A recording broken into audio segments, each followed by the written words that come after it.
Does the Bible really say women should be silent or can't preach? And even if it does that matter?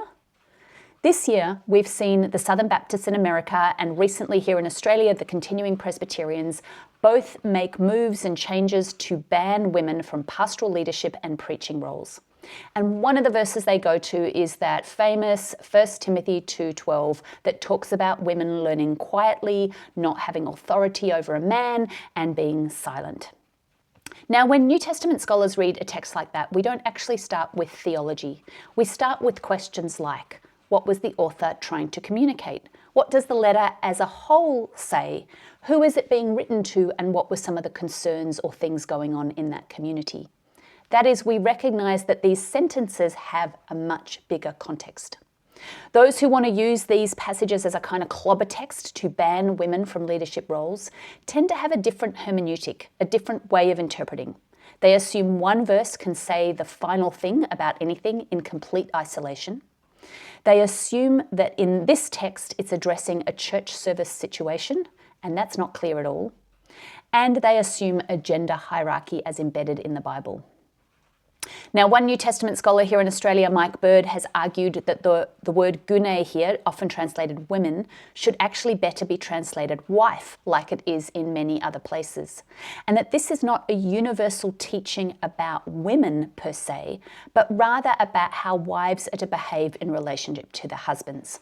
Wives are not to have control or authority over husbands. They are to show a certain kind of attitude of submission or quietness in that male-female marriage relationship.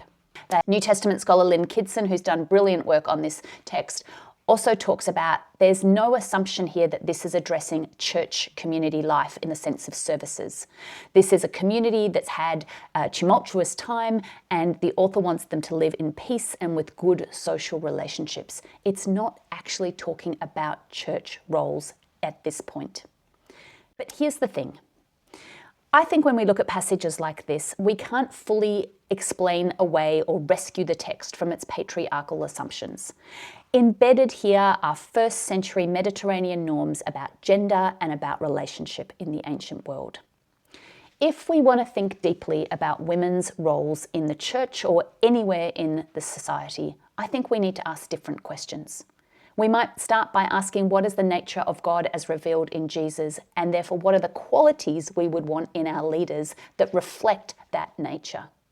We might ask, what did women actually do in the Bible? Not just these passages that talk about them in the abstract, but rather, what do we see them doing? And when we look at the women in ministry with Paul and with Jesus, we see women doing all sorts of things.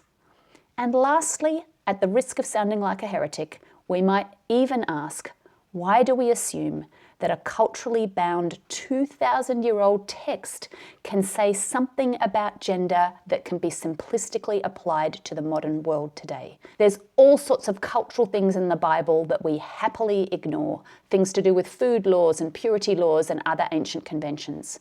And yet when it comes to gender, a lot of people want to be really rigid as if those cultural things are timeless.